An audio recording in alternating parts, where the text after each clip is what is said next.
At the end of World War II, the world witnessed the rapid emergence of newly independent countries, unshackling themselves from the clutches of weakening colonial powers.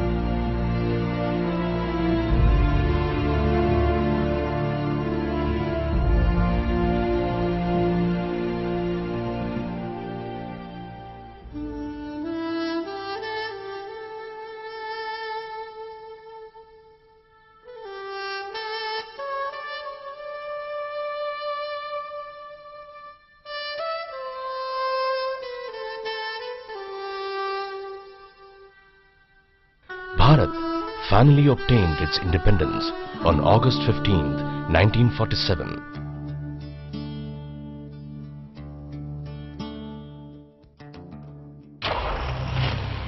Although this independence came after a painful and horrific partition of Hindus' historic and spiritual homeland, the world witnessed one of the largest migrations and mass slaughter of people ever seen in recorded history.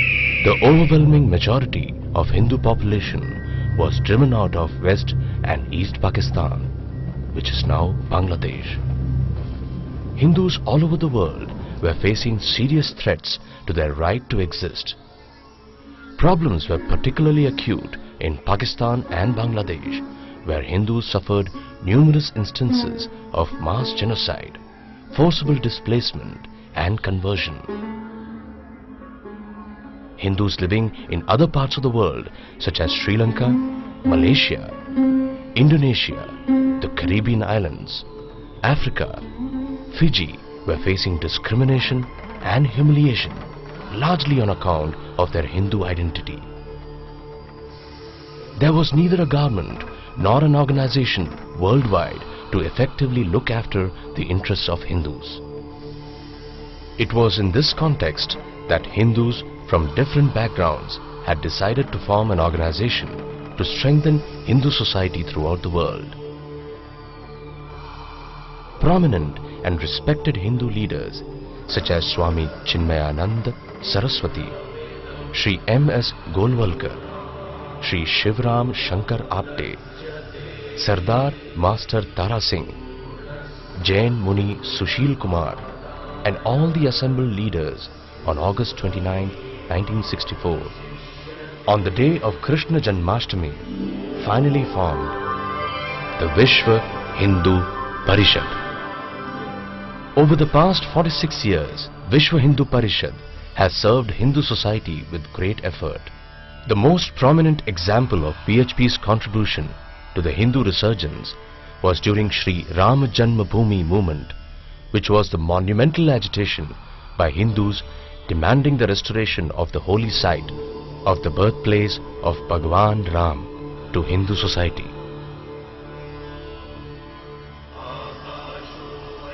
Our forefathers have worked hard to nourish and preserve Hindu society. Other societies which were ruled by either imperialistic, Islamic or Christian forces failed to retain their native religious traditions and instead were converted to the religions of their conquerors. Hindu society, however, in the subcontinent valiantly resisted over a period of 1200 years.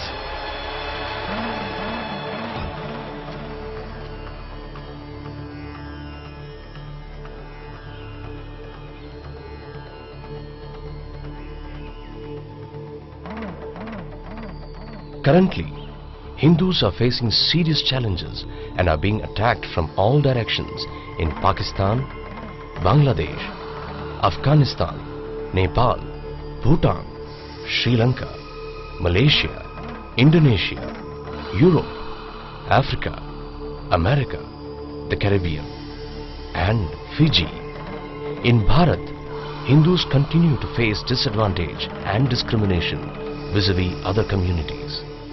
Given this scenario that confronts Hindus, it is necessary to assemble once again. Now is the time for the present generation of Hindus to take this valiant legacy forward and to assume the implied responsibility of shaping and nurturing Hindu unity and organization throughout the world.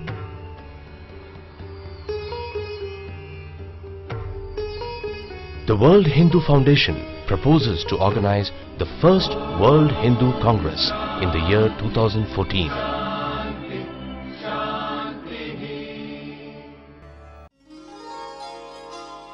Features of the first World Hindu Congress. The theme envisioned is the Hindu principle of Sangachadvam Samvadadvam, which means step together, express together. With the guiding principle and as our inspiration, there will be several conferences held during the Congress. Hindu Youth Conference, conducted by the Hindu Students and Youth Network with the theme of harnessing the dynamic spirit and energy of Hindu youth by shaping the next generation of leaders of the Hindu resurgence.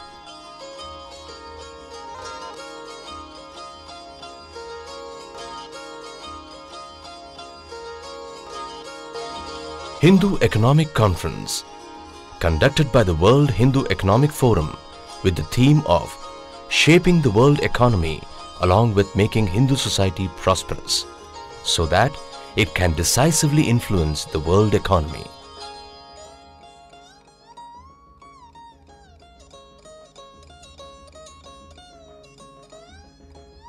Hindu Political Conference, conducted by the World Hindu Democratic Forum with the theme of encouraging Hindus to ascend to the highest levels of the political process.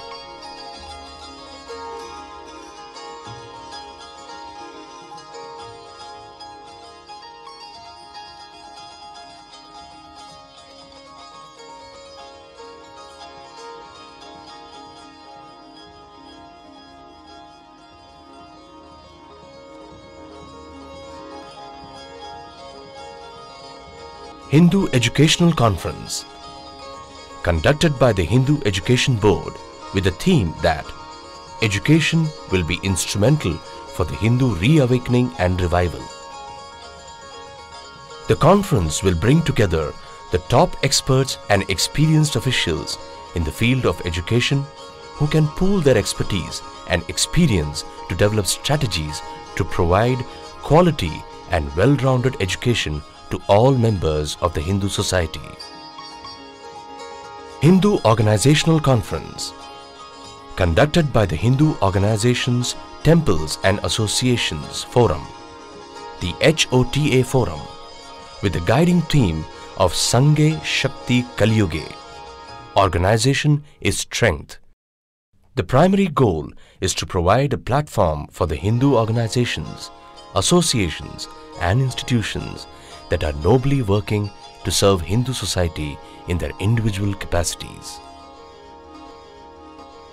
Hindu Women Conference, conducted by Hindu Women Forum, inspired by the theme of increasing the role of women in the Hindu Renaissance.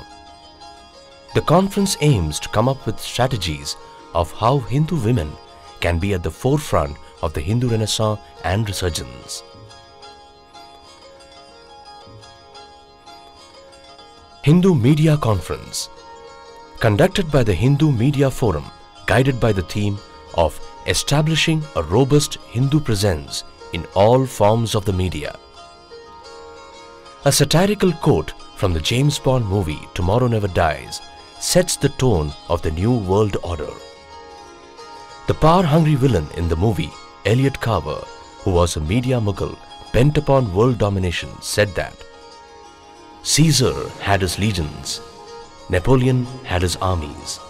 I have my divisions, TV, news, magazines, and by midnight tonight, I'll have reached and influenced more people than anybody in the history of this planet, save God himself. Delegates should be committed to working for the Hindu resurgence. Delegates should be from the ranks of activists, academicians, industrialists, businessmen, parliamentarians, legislators, media personalities, leaders and representatives of various Hindu organizations and institutions. While the first World Hindu Congress will be primarily organized by the World Hindu Foundation, all Hindu organizations, associations and institutions are encouraged to participate and are most welcome to become partners in making this event a great success.